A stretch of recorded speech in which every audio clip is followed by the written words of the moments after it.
didukung oleh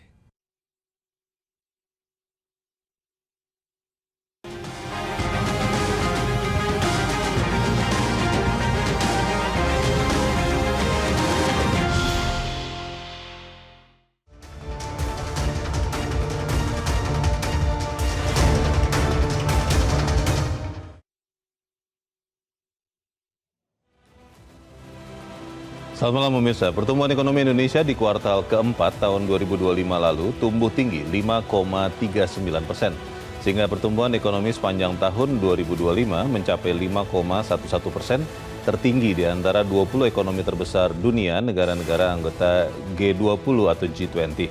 Seperti apa potret terkini perekonomian Indonesia saat ini, pemirsa, bersama saya Leonard Samosir, inilah Top Economy.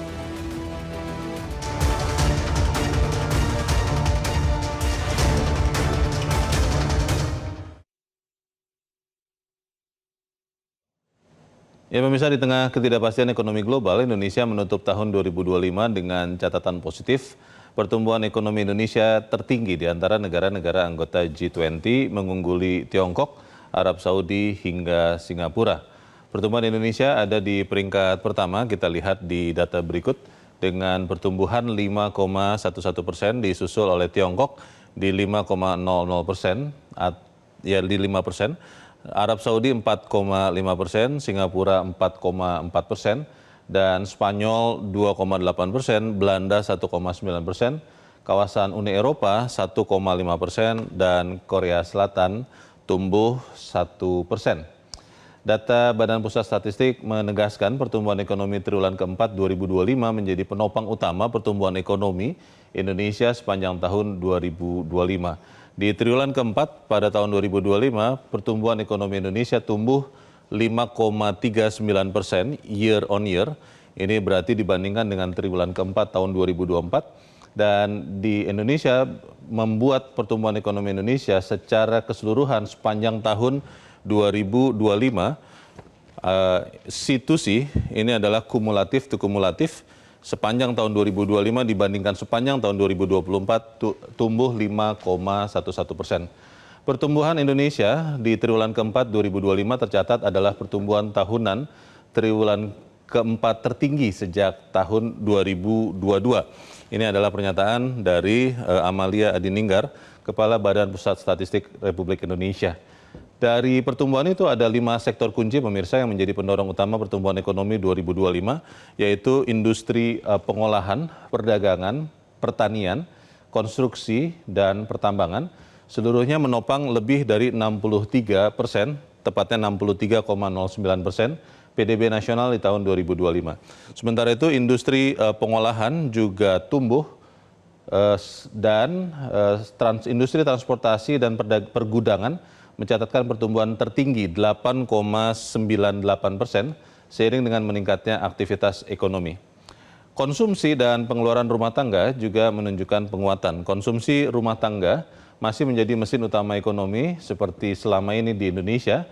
Di tahun 2025 kontribusi konsumsi rumah tangga ada di angka 53,63% terhadap PDB. Ini menunjukkan daya beli masyarakat yang masih relatif terjaga di tengah tekanan global.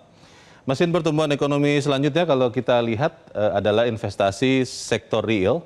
Angka pembentukan modal tetap bruto atau PMTB ini yang sering dipakai sebagai angka secara umum sebagai angka investasi tumbuh 6,12%, menandakan bahwa kepercayaan dunia usaha terhadap prospek ekonomi Indonesia ke depan.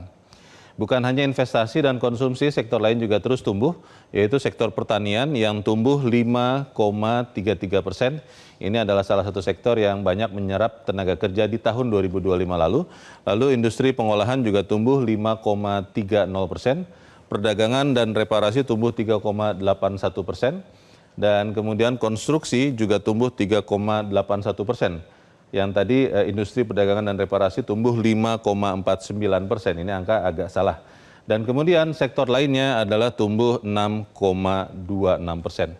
Selanjutnya pemirsa, konsumsi rumah tangga tumbuh 4,98%. Konsumsi lembaga non rumah tangga LNPRT 5,13%, konsumsi pemerintah juga masih naik 2,5%, PMTB 5,09%, ekspor 7,3% dan impor 4,77%. Kombinasi ini menunjukkan pertumbuhan tidak hanya bertumpu pada salah satu sumber saja. Dari sisi regional, kalau kita lihat pemirsa, Pulau Jawa masih menjadi tulang punggung ekonomi nasional. Meskipun demikian, kalau kita lihat Pulau Sulawesi juga menjadi kawasan dengan pertumbuhan tertinggi di Indonesia, yaitu tumbuh 6,23% di sepanjang tahun 2025. Ini menunjukkan bahwa mesin pertumbuhan nasional tidak hanya berputar di Pulau Jawa. Pertanyaannya, apakah momentum pertumbuhan ini akan terus terjaga? Sesaat lagi saya akan segera kembali pemirsa untuk mengupas potret terkini ekonomi Indonesia bersama para narasumber kunci, ekonom Badan Komunikasi Pemerintah, Sekjen Himpunan Pengusaha Muda Indonesia, dan pengamat ekonomi senior. Tetaplah di Top Ekonomi.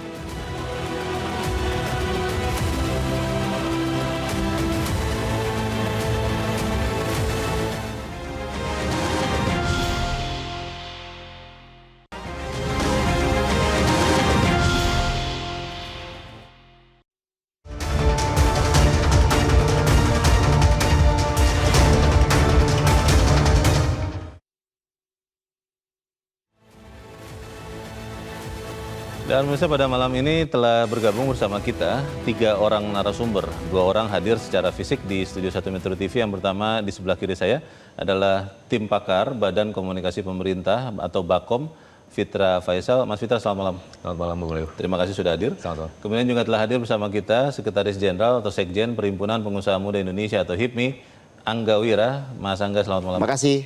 Terima kasih sudah hadir. Dan juga telah bergabung melalui sambungan telekonferensi bersama kita ekonom senior Afi Liani. Mbak Afi, selamat malam. Selamat malam, Mas Leonard, Mas Fitra, dan Mas Angga. Baik, Mbak Afi, sebelum saya ke Anda, saya ingin bertanya dulu ke Mas Fitra, ingin memastikan angka yang tadi sudah sempat dipaparkan di bagian awal.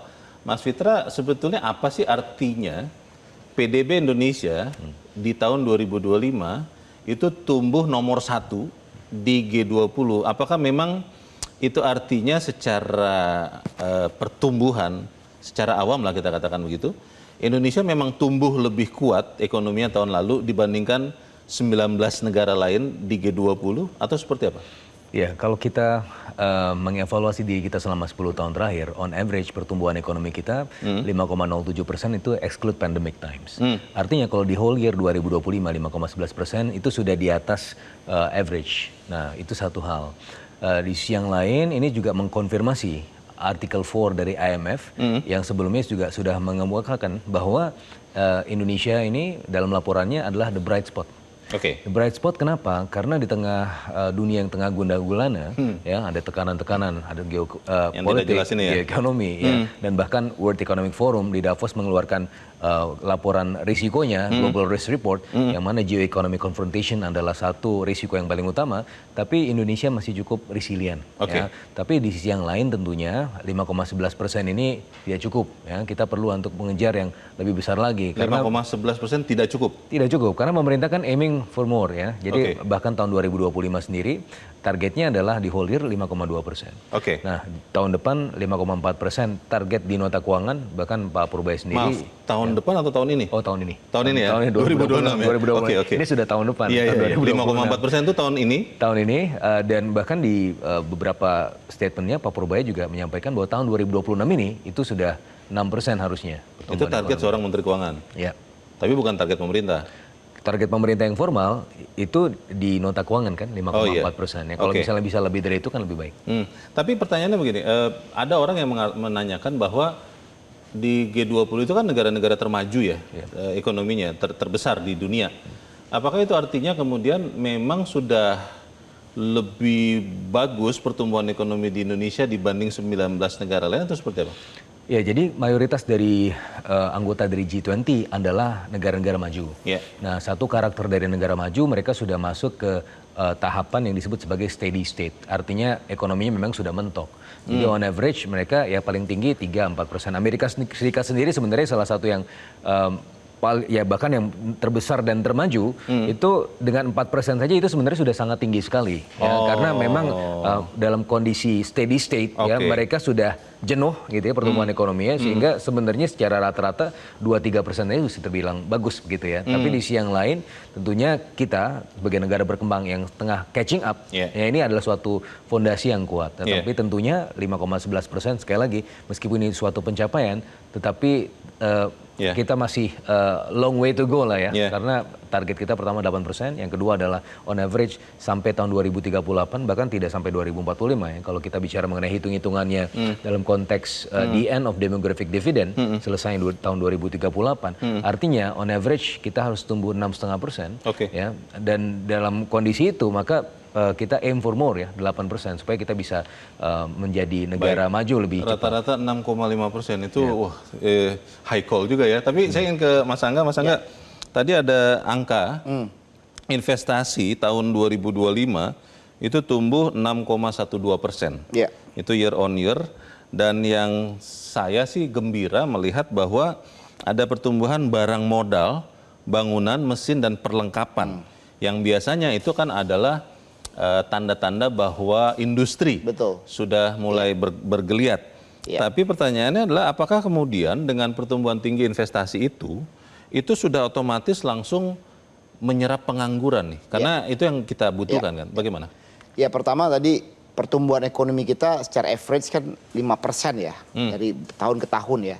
Tapi kan pertanyaannya apakah pertumbuhan kita ini berkualitas atau tidak? Jadi nyambung, menyambung apakah menyerap tenaga kerja, lalu apakah kredit perbankan itu jatuh ke sektor-sektor yang produktif ya, Mas Fitra. Tapi faktanya kan masih yang ke konsumtif ini kan. Nah ini kan menjadi tantangan ya. Padahal kan secara program ini kan sebenarnya Pak Prabowo sudah punya strategi nih, misalnya seperti program MBG digelontorkan hampir 335 triliun. Itu kan sebenarnya sebuah insentif yang harusnya bisa menjadi lompatan ya. Nah, ini kan sebenarnya harus ada ramuan yang lebih agresif lagi nih, ya kan? Khususnya ya saya menyoroti dari sisi perbankan ya. Kalau selama ini kan cenderung kredit ini kan resepnya itu diarahkan kepada sektor-sektor yang misalnya KUR, kredit usaha rakyat, yang itu ya lebih tepatnya ke sektor mikro ya. Mungkin udah hampir 15 tahun kali ya Mas Fitra program ini kan. Nah padahal kan yang kalau kita mau bicara pertumbuhan yang berkualitas ya tadi ya, PMI kita bisa naik ya, mau nggak mau harus didorong itu ke industri ya. Nah ini kan harus ada strategi yang tepat. Dan mungkin kami dari HIPMI ya bagaimana kita bisa punya suatu strategi untuk bisa membuat suatu skema kredit untuk menengah, kredit usaha menengah. Let's say misalnya mulai dari 5 miliar sampai 50 miliar gitu Mas Fitra. Ini saya lihat belum ada keberanian ya. Mungkin dari pemerintah saya juga belum melihat, atau mungkin juga dari perbankan untuk kalau kita mau lompat ke 6,5% itu kan harus ada keberanian seperti itu gitu. Dan industri harus ditopang begitu ya. Ya harus ada keberanian di situ, dan sebenarnya yang punya tanggung jawab untuk menaikkan kelas ya pengusaha ini adalah perbankan itu sendiri, karena kan dia yang tahu data nih. Oh si A berapa omsetnya, berapa ininya, lalu dia bisa ditambahkan berapa, lalu fokusnya ke bidang apa. Jangan sampai tadi ya, mohon maaf ya, mungkin juga saya kritisi seperti mungkin program MBG gitu ya. Programnya udah berjalan setahun misalnya, skema pembiayaan dari perbankannya mungkin khususnya Himbara tidak clear juga seperti apa gitu loh. Belum lagi kita mau masuknya harusnya di 2026 ini stagingnya bukan lagi membangun dapur-dapur SPPG, tapi bagaimana juga misalnya menyatukan supply chain yang ada ekosistemnya gitu. Ekosistemnya menyempurnakan. Itu kan perlu dukungan pendanaan lagi gitu loh. Misalnya satu klaster ada 10.000 atau 100.000 ekor ayam gitu kan. Ini kan nggak bisa dibiayai pakai KUR gitu loh. Kita rasional aja. Nah ini menurut saya apa yang disampaikan oleh Pak Prabowo itu kan sudah message keras ya kepada misalnya kepada direksi-direksi Himbara. Harus bisa diterjemahkan juga gitu loh. Tapi Mas Angga ingin kembali lagi bertanya, karena Mas Angga kan dari Himpunan Pengusaha Muda ya, pengusaha. Tadi kembali investasi tahun lalu itu tumbuh 6,12% year on year. Lalu juga realisasi investasi ini kan sering jadi momok ya. Bagaimana dulu-dulu itu komitmen saja yang tinggi tapi realisasinya rendah. Tapi realisasi investasi PMA dan PMDN lokal itu naik 12,66%. Ini di sektor apa sebetulnya yang paling tinggi dan apakah memang ini kalau saya mengartikan jawaban Mas Angga tadi kurang menyerap tenaga kerja sebetulnya bagaimana? Ya kalau kita lihat kan memang dari data yang ada ya dari Kementerian Investasi kan memang sekarang kan memang harus ada kewajiban LKPM ya melaporkan realisasi investasi. Tapi kalau kita lihat investasi yang masuk kan masih dalam sektor-sektor yang tadi ya berkaitan juga mungkin pertambangan gitu lah. Lalu ya hilirisasi karena kita lihat juga data di misalnya di wilayah Sulawesi pertumbuhannya cukup tinggi karena kan masuknya ke smelter gitu loh. Nah ini kan tidak langsung berdampak ya. Menyerap tenaga kerjanya tidak banyak maksudnya? Tidak bisa menyerap tenaga kerja secara langsung. Makanya harusnya memang yang harus digenjot apalagi dengan adanya program MBG yaitu adalah investasi kepada sektor agroindustri. Nah ini pasti menurut saya ini pasti akan menyerap tenaga kerja dengan cukup besar. Dan memang harapan dari Pak Prabowo kan Indonesia will feeding the world gitu loh. Tapi kan jangan sampai hanya nggak naik kelas gitu loh. Ya pertama kan tentunya lokal dulu, lalu ke regional, nasional pengusahanya kualitasnya kan lokal dulu diperkuat. Berkuat dulu kan. Konsumsinya kan di lokal dulu lah. Naik dan akhirnya juga ke internasional. Menarik Mas Angga sudah menyentuh MBG. Saya ingin bertanya ke Mbak Afi. Mbak Afi, MBG sekarang itu kan yang saya dengar, yang saya lihat di pemberitaan itu supplier sering keteteran seperti tadi kata Mas Angga ya. Kalau tidak salah telur, susu itu keteteran dengan kebutuhan MBG. Kalau Anda kaitkan Mbak Afi dengan ekonomi Indonesia yang tumbuh sebetulnya tinggi di tahun lalu, ini apakah ekosistem MBG dulu ya kita fokus di situ Mbak, itu bisa segera kemudian disempurnakan sehingga kemudian dampak ekonominya tinggi atau seperti apa Mbak Afi? Ya, kalau kita lihat ya kemarin tahun lalu saja bisa inflasinya hampir 355 ya. Itu menunjukkan bahwa MBG ini memang luar biasa. Bahkan sekarang satu hari 1 triliun gitu ya belanjanya. Tetapi memang dari sisi supply itu yang belum disiapkan. Sehingga kemampuan dalam memenuhi kebutuhan ini memang masih keteteran. Itu harus diakui ya.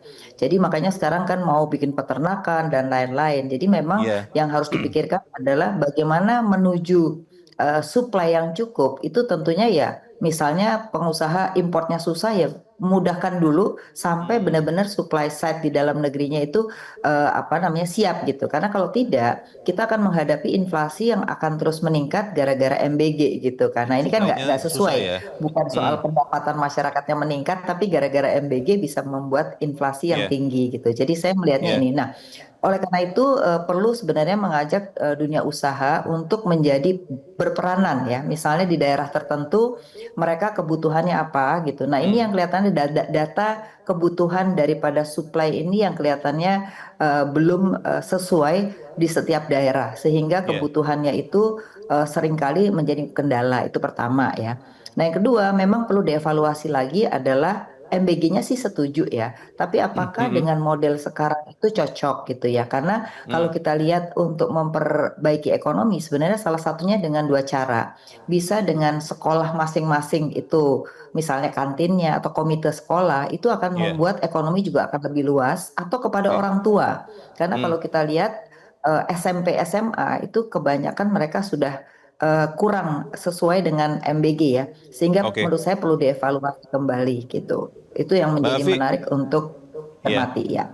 Mbak Afi, kalau kita lihat juga angka ya yang tadi sudah dipaparkan, konsumsi itu masih bertahan di atas 5 ya, tepatnya 5,11% di tahun 2025. Walaupun memang juga kita tahu itu intervensi pemerintah banyak ya untuk menjaga daya beli, ada banyak bantuan-bantuan begitu. Kalau Anda melihat karena konsumsi itu masih menyumbangkan separuh lebih dari pertumbuhan tahun lalu Mbak Afi. Untuk tahun ini tuh harusnya seperti apa untuk meningkatkan atau menjaga daya beli masyarakat Mbak Afi? Oke, jadi saya melihat gini, kenapa kita bisa tumbuh 5% ya? Karena kalau kita lihat dari struktur masyarakat, kita bagi menjadi 4 strata. Strata menengah, atas, dan atas itu kontribusinya cukup besar, hampir 70%. Sehingga Oke. ini yang biasanya tidak kena dampak inflasi, tidak kena dampak terhadap problema ekonomi, sehingga mereka punya kontribusi besar terhadap pertumbuhan dari konsumsi. Nah, yang kedua adalah yang mendapat BLT itu adalah yang 25 juta orang yang di bawah gitu ya. Nah, Ya. memang yang sekarang punya masalah itu sekitar 75 juta orang. Dia tidak dapat BLT, tapi penghasilannya menghadapi penurunan. Jadi sebenarnya kalau kita lihat secara konsumsi, ini tidak akan ada problem ke depannya gitu. Tapi Ya. masalahnya pemerataan yang tidak terjadi. Jadi yang perlu dilakukan oleh pemerintah adalah jangan hanya melihat dari pertumbuhan konsumsinya, tapi pemerataan dari 75 juta orang ini yang sekarang sedang punya problem. Ya, makanya ada Ya. program magang, ya kan? Ya. Kemudian ada berbagai program, tapi nggak bisa terus-menerus karena itu akan memakan APBN, maka perlu adanya pemberdayaan swasta yang lebih baik. Karena menurut Oke. saya era swasta ini harus digandeng, jangan dimusuhin justru gitu. Karena kalau Ya, dia ya. digandeng, Ya. otomatis penyerapan tenaga kerja itu bisa terjadi, Mas Leo, gitu. Makasih Mbak Afi karena sudah menyentuh soal kontribusi swasta. Saya ingin ke Mas Fitra. Mas Fitra, di tahun lalu kita mendengar Menteri Keuangan Purbaya kalau tidak salah memformulasikan lah bagaimana melibatkan swasta dan menggunakan pemerintah. Ada analogi yang digambarkan bahwa di era Presiden SBY lebih banyak swasta yang bergerak dan pertumbuhan rata-rata 6%. Di era Presiden Jokowi, pemerintah banyak membangun infrastruktur sehingga pertumbuhan rata-rata 5% dan katanya yang akan dikombinasikan adalah dua-duanya. Itu kira-kira akan diwujudkan di tahun ini tidak? Bentuknya apa itu? Ya, sebenarnya kita sudah bisa merasakannya semenjak akhir tahun lalu ya, terutama di kuartal keempat. Ya, jadi prinsipnya adalah Yang tumbuh 5,39% ya? betul. Oke. Pemerintah dalam hal ini prinsipnya adalah crowding in, bukan crowding out ya. Jadi ketika terlalu banyak peran pemerintah di situ, ya itu bisa meminggirkan peran swasta. Yeah. Ya, mungkin teman-teman pengusaha dalam hal ini, abang kita juga pasti akan merasakan sekali ya kemarin ketika pemerintah terlalu dominan sehingga swasta nggak kebagian. Nah, jadi salah satu cara antara ya untuk kemudian memoderasi itu semua, salah satunya yang sudah dilakukan tahun lalu, akhir tahun lalu adalah dengan efek likuiditas. Nah, efek likuiditas yang seharusnya SAL itu saldo anggaran lebih ditaruh di Bank Indonesia, tapi sekarang sudah mulai dimasukkan ke Himbara. Saya cek ke teman-teman Himbara, mereka sangat terbantu sekali ya dengan apa penambahan likuiditas itu. Akhirnya mereka nggak perlu cari-cari lagi. Di sisi yang lain kita juga melihat bagaimana angka PMTB itu 6,12%, itu juga sejalan ya dengan tren peningkatan likuiditas tersebut.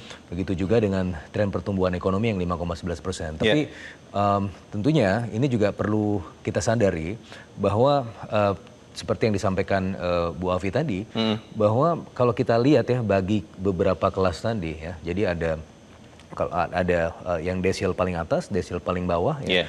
Kemudian ada kelas menengah, ya. Growth incidence curve untuk yang paling bawah itu relatif lebih baik, ya. Jadi pertumbuhan ya dari sisi income untuk kelas yang paling bawah atau kalau kita bicara yang paling miskin 23,36 juta orang, itu sebenarnya sudah berada dalam wacana atau horizon pemerintah ya karena sudah ada di data.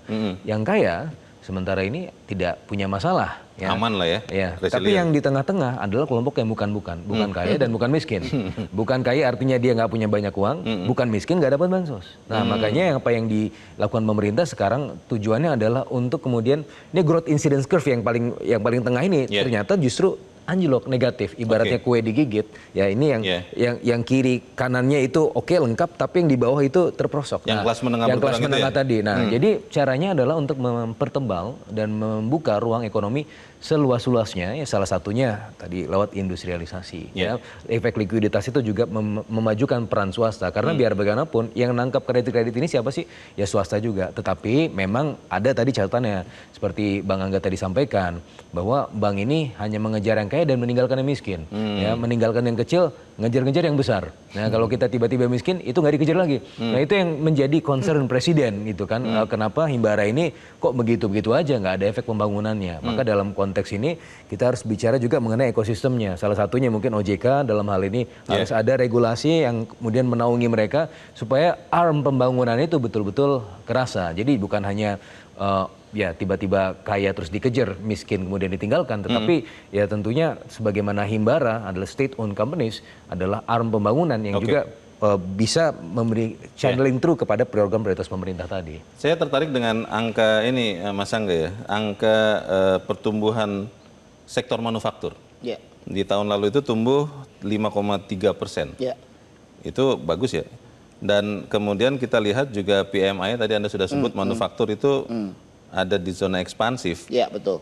Apakah memang sekarang pabrik-pabrik di Indonesia itu memang dalam posisi yang sangat ekspansif atau seperti apa sekarang gambaran umumnya? Ya, sebenarnya kalau bicara fakta di lapangan ya, ya boleh dibilang kan ini kan Harus fakta memang. iya fakta ya. Artinya kan kalau kita misalnya contoh ya ekspor kita ke Amerika itu kan cenderung juga meningkat ya. Jadi memang apa namanya ke market-market yang juga ekspor tradisional kita cenderung ekspor kita juga meningkat. Tapi kan kita kan juga nggak bisa karena apalagi negara maju kan seperti tadi Mas Fitra bilang pertumbuhannya ya segitu-gitu aja ya. Karena sudah cukup jenuh lah Cukup ya. jenuh, artinya kan memang Dengan perlu size yang besar betul, itu. artinya perlu ada agresivitas ya ke yang lain juga gitu ya. Tapi ya ini boleh dibilang ini catatan yang sangat positif, tapi kan nggak bisa berhenti di situ saja. Padahal kan kita juga sebenarnya yang harus kita optimalkan ini kan market dalam negeri karena size market dalam negeri kita kan cukup besar, jangan sampai kita mau keluar tapi ini tergerus oleh barang impor juga kan gitu ya. Pasar kita dikuasai orang lain malah ya. Makanya ya saya juga cenderung juga apa namanya memberikan apresiasi ya karena ya istilahnya bea cukai ini semua udah dikontrol, mudah-mudahan itu kemarin juga seperti industri baja juga mendapat perhatian juga cukup luar biasa. Ini salah satu yang istilahnya memberikan angin segar juga ya. Pemerintah memberikan perhatian misalnya kepada Krakatau Steel gitu kan. Ini saya rasa hal-hal yang positif karena itu mother of industry. Kalau ininya kuat, strong, kita juga bisa kompetitif ya. Ya ini juga saya rasa menjadi poin ya. Tadi kali nyambung ke apa Mbak Afi tadi ya. Harapan kita memang ada Indonesia incorporated ya. Jadi ya artinya hal-hal yang sudah bisa dikerjakan oleh swasta jangan lagi BUMN ikut terlalu dalam gitu loh. Nah, ini yang mungkin menjadi PR kita juga gitu loh. Baik. Tadi Mas Angga sudah sempat sebut smelter di Sulawesi. Pertanyaan ini kan menjadi klasik tapi ketemu lagi bagaimana pertumbuhan itu merata Jawa dan di luar Jawa. Tapi kita harus jeda dahulu, pemirsa tetap bersama kami, Top Ekonomi segera kembali.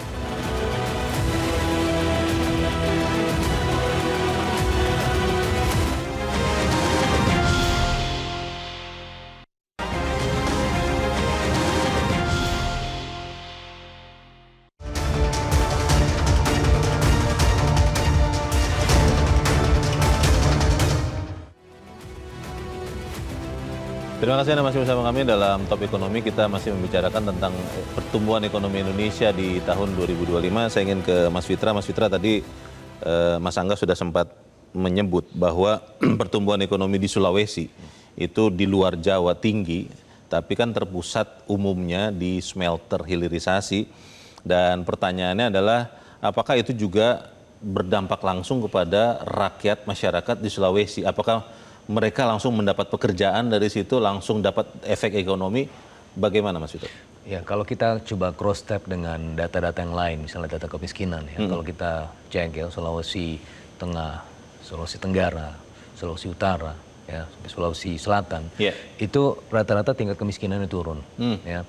Tetapi ya tentunya itu saya tidak cukup karena kalau kita lihat dari laju pengurangan angka kemiskinan tidak sejalan dengan laju pertumbuhan ekonominya. Gitu kan berarti memang ada absorptive capacity yang juga cukup terbatas ya dari aspek-aspek lokal tersebut.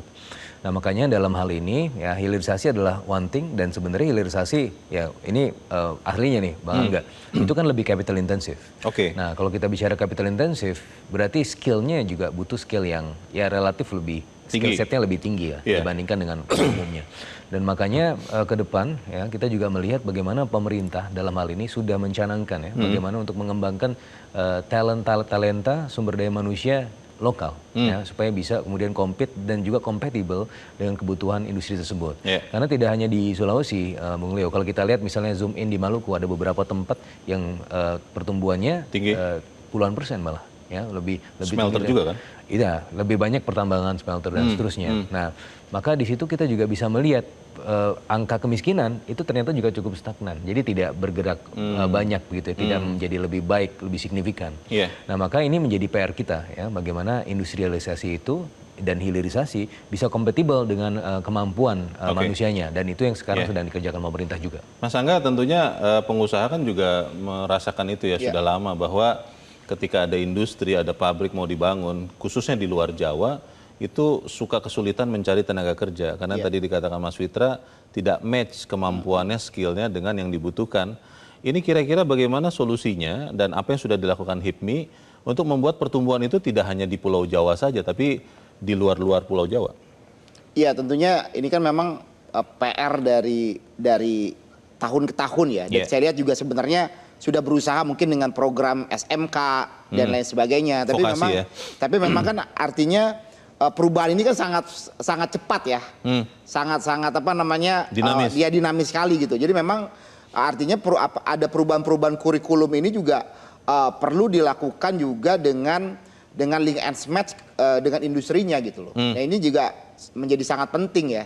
Jadi menurut saya juga program-program vokasi ini menjadi, saya rasa, strategi yang tepat juga untuk kedepannya ya. Tapi memang membangun di sana gitu loh ya. Tapi memang masih on the right track tidak, bahwa ekonomi Indonesia dengan pertumbuhan tadi industri saat ini smelter lah kita katakan, di luar Jawa itu memang masih on the right track atau memang ada yang perlu dilakukan lagi?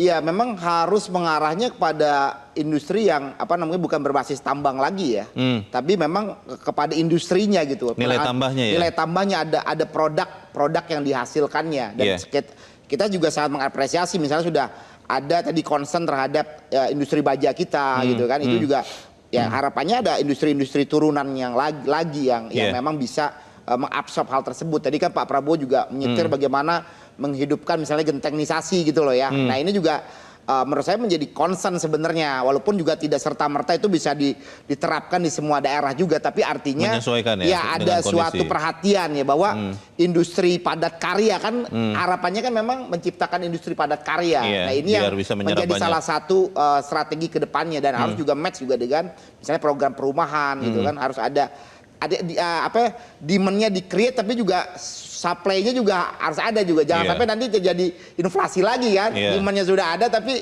supply-nya belum difikirkan. Ini memang perlu duduk juga. Memang harus ada klasterisasi juga gitu. Tapi sekarang sudah terasa ya bahwa kesempatan untuk swasta itu makin banyak diberikan oleh pemerintah kan, sesuai dengan visi tadi Menteri Keuangan yang saya sitir. Ya sebenarnya gini ya, kalau kita lihat kan memang pengusaha Indonesia ini semangat ya kalau saya lihat ya. Contoh misalnya kita boleh ambil sederhana aja. Ini kan dapur-dapur MBG mungkin jumlah sekarang 15 ribuan, ini kan investasi semua. Iya kan, dan itu 2 miliar taruhlah satu titik kali 15.000 udah berapa uang beredar, itu dan kan tercermin swasta banyak semua. Di situ. Ya, dan itu kan boleh dibilang juga nekat juga karena kan nggak ada kontrak, nggak ada apa kan. Kalau bicara kita program MBG percaya saja gitu loh. Jadi pengusaha kita ini percaya saja gitu terhadap trustnya kepada pemerintah kan tinggi gitu. Tapi maksudnya jangan hanya berhenti di situ, harus diarahkan tadi bagaimana ini bisa naik kelas gitu kan. Kan sangat sayang hanya berharapnya ada dibayar oleh government, tapi kan harus naik kelas supaya juga dia bisa create pasar baru kan gitu. Baik, Mbak Afi, bicara soal menumbuhkan pertumbuhan ekonomi di luar Jawa, Mbak, itu saat ini kan kita melihat ya masih mayoritas dikuasai oleh hilirisasi atau smelter. Ada tidak yang bisa kemudian selain itu, Mbak Afi? Oke, yang kita lupakan justru adalah hulurisasi, karena menurut saya hulunya itu belum digarap. Di mana kita tahu sekarang industri itu hampir 70% masih tergantung import ya. Jadi saya melihatnya justru di sini kita kan bicara pangan, bicara pertanian. Nah, harusnya kita juga bicara hulurisasi, karena hulurisasi ini banyak menyerap tenaga kerja khususnya di sektor pertanian. Sedangkan sektor pertambangan walaupun berkembang dan kita lihat juga investasinya tinggi, tapi dia tidak menyerap tenaga kerja yang cukup banyak karena dia lebih banyak padat modal. Itu satu ya. Yang kedua, tenaga kerja terhadap dulu kan ada yang namanya transfer knowledge ya. Nah, sekarang ini kayaknya kurang transfer knowledge itu. Sehingga kebanyakan tenaga kerja asing tidak digantikan oleh tenaga kerja Indonesia ya. Ya. Nah yang ketiga yang kita juga perlu lakukan sebenarnya kita nggak usah malu. Sebenarnya kebutuhan tenaga kerja di luar dari masyarakat Indonesia itu tinggi, yang berbasis non non ART ya. Itu sebenarnya cukup besar. Nurse misalnya, kemudian tenaga operator komputer Ya. misalnya itu cukup tinggi. Tapi kita nggak garap. Jadi ini juga menurut saya jangan malu gitu. Kenapa kita juga nggak ekspor tenaga kerja tapi yang memang berkualitas skillnya gitu ya. Karena memang kesempatan kerja ke depan itu kan tidak mungkin juga begitu Ya. luas dan begitu cepat. Karena Ya. membangun hilirisasi itu juga tidak bisa dalam waktu setahun 2 tahun. Dia butuh waktu yang cukup panjang. Nah ini, nah yang kelima yang kita lupa adalah UKM itu sebenarnya bukan butuh modal saja. Yang mereka butuhkan itu menjadi bagian dari supply chain atau bagian dari apa istilahnya closed loop daripada perusahaan. Nah, mungkin di Ekosistemnya sini ya. pemerintah jangan memberikan kepada bank BUMN saja uang, tapi juga mungkin insentif kepada perusahaan-perusahaan besar untuk menjadi closed loop daripada UKM-UKM kita, supaya UKM Ya. kita ini bisa naik kelas. Jadi kalau menurut saya KUR itu tidak efektif karena hanya memberikan tapi hasilnya tidak membuat orang naik kelas gitu. Tapi kalau nanti ada insentif dan Ya. mereka itu Ya. berkolaborasi dengan perusahaan menengah besar, itu Ya. akan jauh lebih besar value added-nya. Nah, ini yang Oke. mungkin menurut saya bisa dilakukan. Gitu, Mas. Mbak Afi, ada satu angka juga di sektor pariwisata ya tahun lalu itu tumbuhnya baik Ya. di Bali, Nusa Tenggara. Masih ada Balinya sih, tapi Nusa Tenggara sudah mulai tumbuh. Lalu juga di tahun 2025 itu kunjungan wisatawan mancanegara ya, itu rekor tertinggi dalam 6 tahun terakhir, 15 juta lebih kunjungan. Ini apakah juga bisa tetap kita andalkan Mbak Afi untuk menumbuhkan pertumbuhan ekonomi di luar Pulau Jawa, atau memang perlu lagi topangan khususnya infrastruktur untuk menunjang pariwisata ini, Mbak? Pariwisata Indonesia itu kelemahannya adalah tidak membangun ekosistem. Jadi hotel sendiri, tempat wisata sendiri gitu ya. Terpisah-pisah ya? Sehingga Hmm. betul terpisah-pisah. Nah ini harus dibangun ekosistem. Jadi mungkin Menteri Pariwisata tidak hanya mengunggulkan tempat saja, tapi menjadi bagian dari ekosistem itu satu ya. Ya. Yang kedua, ternyata yang paling banyak belanja setiap pariwisata itu adalah kalau ada event-event internasional. Kalau Oh. yang pariwisata kecil-kecilan itu ternyata belanjanya kecil. Bahkan mereka itu apa ya, pakainya Airbnb, pengeluarannya kecil, ngirit gitu ya. Iya. Nah, jadi Iya. menurut saya event-event internasional itu menjadi penting untuk dilakukan baik oleh pemerintah maupun BUMN-BUMN atau swasta yang itu efeknya terhadap mereka belanja itu jauh lebih besar ya. Itu ada hasil risetnya gitu. Nah, ini Ya. menunjukkan juga saya rasa tidak hanya mendatangkan begitu saja tapi harus ada koordinasi gitu. Itu saya rasa ya. Nah, tadi Ya. pertanyaan yang mengenai ekonomi luar Jawa ya. Menurut saya Ah, begini, luar Jawa tuh jangan hanya luar Jawanya, tapi sekarang yang investor maukan itu lebih banyak yang kawasan ekonomi khusus. Jadi investor itu lebih ingin KSK. kepastian dalam cost ya dan Ya. juga apa namanya transportasi. Nah, sehingga mereka lebih suka kawasan ekonomi khusus. Makanya pemerintah harus lebih memperbanyak kawasan ekonomi khusus tapi yang spesialis terkait dengan industrinya gitu. Dan yang kedua adalah juga Ya. harus menghitung tidak hanya sekedar membangun kawasan ekonomi khususnya, tapi menghitung berapa ongkos karena mereka juga akan memperhitungkan berapa biaya di suatu tempat gitu. Nah, ini yang menurut saya perlu karena saya lihat di daerah Semarang yang disebut dengan saya lupa apa yang di Semarang itu kawasan ekonomisnya udah mau penuh nih. Nah, orang mau cari lagi sekarang. Nah, mereka maunya di Oh. Jawa. Kenapa? Karena biaya apa namanya upahnya itu masih murah.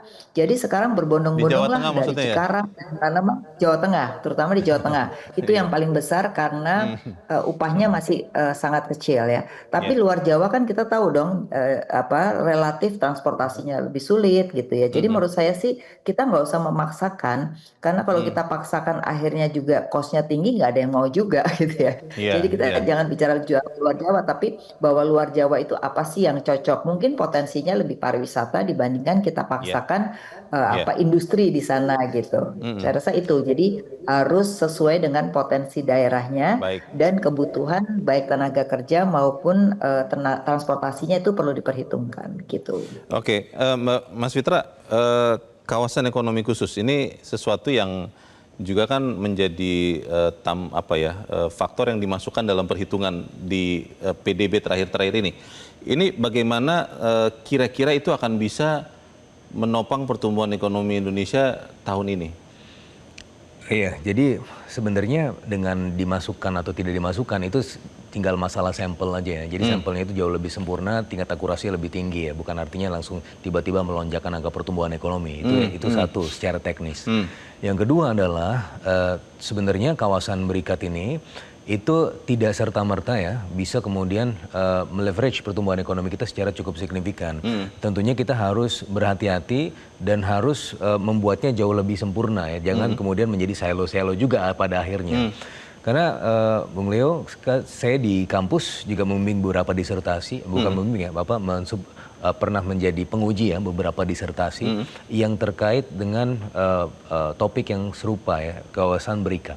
Oke. Nah, beberapa temuannya adalah berada di kawasan berikat dengan berada di luar kawasan berikat itu tidak ada perbedaan yang nyata. Serius?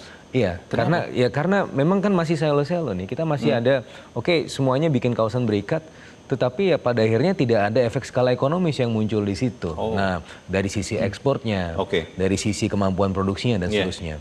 Sehingga yang harus dilakukan sekarang ke depan adalah ya saya juga berbicara sebagai akademisi bahwa perlu juga membenahi kawasan-kawasan berikat tersebut. Tidak hanya mengumpulkan datanya, tapi juga kemudian memetakan ya dan kemudian membuat roadmap. Nah, ini yang kemudian harus kita lakukan ke depan supaya memang pada akhirnya ini perekonomian kita dan pertumbuhan ekonominya lebih sustainable dan tidak hanya sia-sia saja dan hanya menciptakan ICOR atau tingkat inefisiensi yang tinggi. Gitu. Mas Angga setuju dengan pendapat Mas Fitra soal KEK ini tadi? Iya, jadi KEK itu tumbuh secara angka tapi secara kualitas ya tadi tidak deep ya, tidak dalam ya. Jadi memang banyak juga ya. Maksudnya tidak dalam tuh bagaimana? Ya artinya misalnya KEK ini ditujukan untuk industri tertentu. Nah, industri tertentunya nggak growth gitu. Yang ada malah pergudangan atau apa gitu loh. Jadi kan mungkin tadi saya sepakat harus juga dievaluasi apa kendalanya gitu. Apakah mungkin konektivitasnya, infrastrukturnya. Jadi kan sebenarnya kan harapan ada KEK kan memudahkan ya.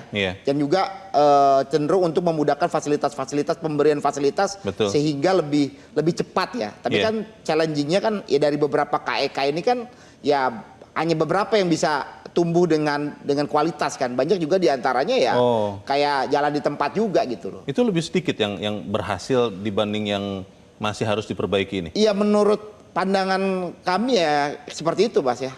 Mungkin kita nanti bisa diskusi khusus ya membedah soal KEK ini gitu lah. Terkait dengan investasi, Mas Angga, kita kan melihat bahwa Indonesia ini bersaing dengan sekian negara lain ya. Yang terdekat lah kita bilang Malaysia, Vietnam gitu, Singapura tidak usah lah, dia terlalu maju.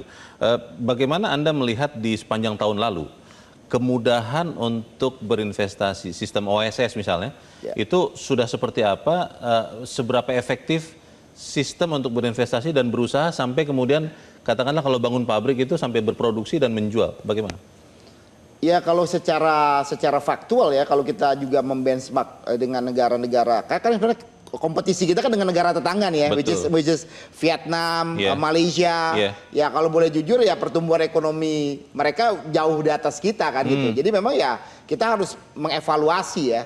Dan ya boleh dibilang sih secara administratif seperti OSS, tapi kan banyak kendala-kendala lagi soal RDTR, soal lain-lain lah ya kan. Ini kita bisa mungkin satu SKS sendiri ngomongin masalah ini, tapi mungkin sudah ada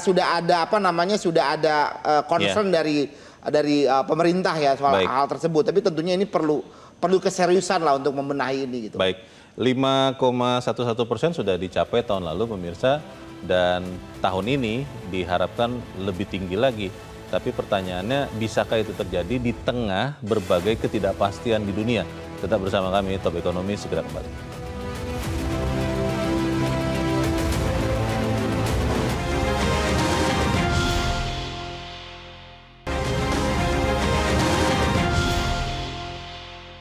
Terima kasih Anda masih bersama kami dan kita di bagian akhir diskusi kita malam ini.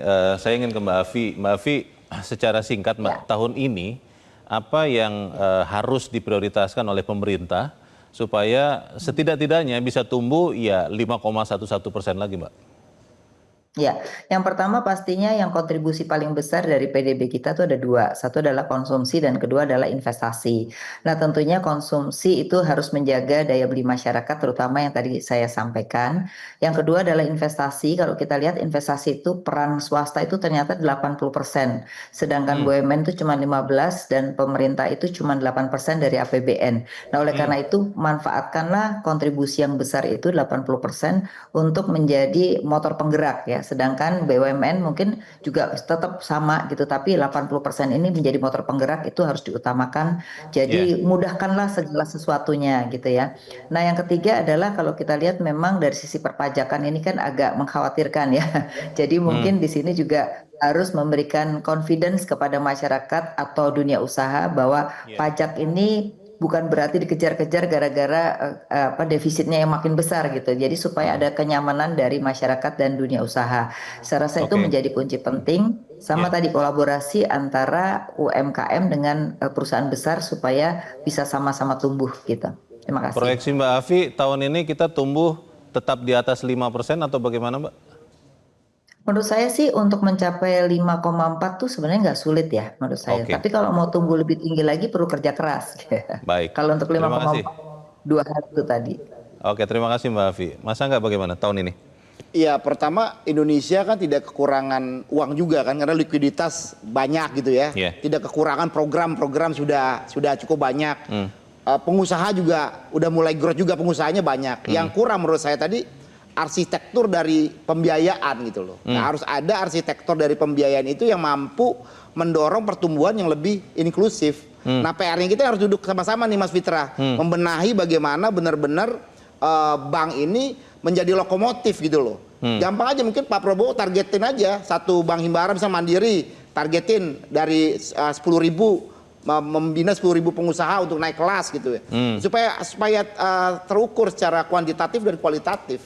Simpel kan sebenarnya kalau pengusahanya naik, pajaknya juga akan tinggi gitu loh. Tapi kalau misalnya nggak ada pengusaha yang naik kelas ya gimana mau mendapatkan pajak yang lebih besar lagi. Jangan sampai ya tadi 4L lu lagi kan. Nah, ini kan yang menjadi PR. Ini Mbak Afi saya juga sepakat soal huluisasi ya. Misalnya di sektor pertanian ini menurut saya juga harus menjadi perhatian, harus kita keroyok sama-sama. Tapi sekali lagi skema arsitektur pembiayaannya dari banknya harus clear juga gitu. Kalau enggak ya jalan dan tempat dan itu lagi nantinya. Kalau langkah Bank Indonesia yang cukup agresif ya menurunkan suku bunga, menurut HIPMI itu sudah cukup atau seperti apa? Ya nanti akan kembali ke level teknis lagi kan. Jadi seperti kita cerita dulu sebelum masuk ke studio kan pada waktu dulu BI masih sangat berkuasa kan. Zamannya Pak Rahmat Saleh itu Bang Abdul Latif pendiri HIPMI pernah cerita bahwa Bank Indonesia ditugaskan oleh Pak Harto pada waktu itu untuk membina pengusaha-pengusaha pribumi gitu loh. Dan itu berhasil sebenarnya. Dan ini model ini menurut saya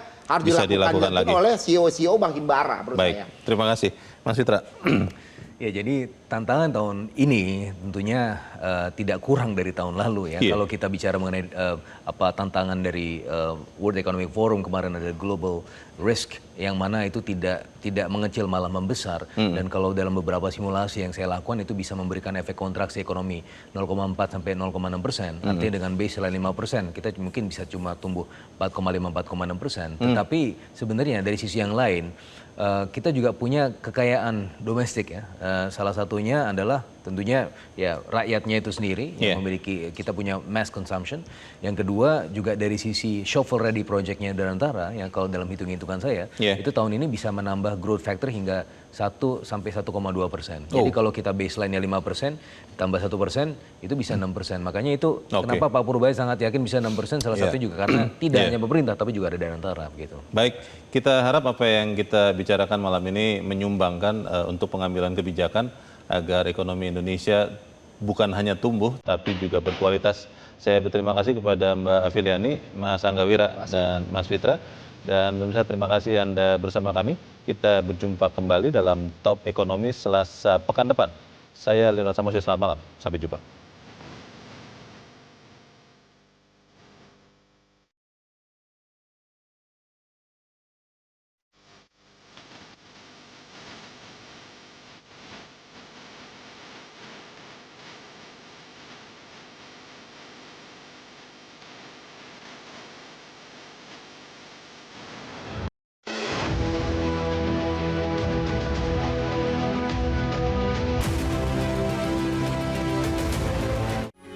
Metro TV.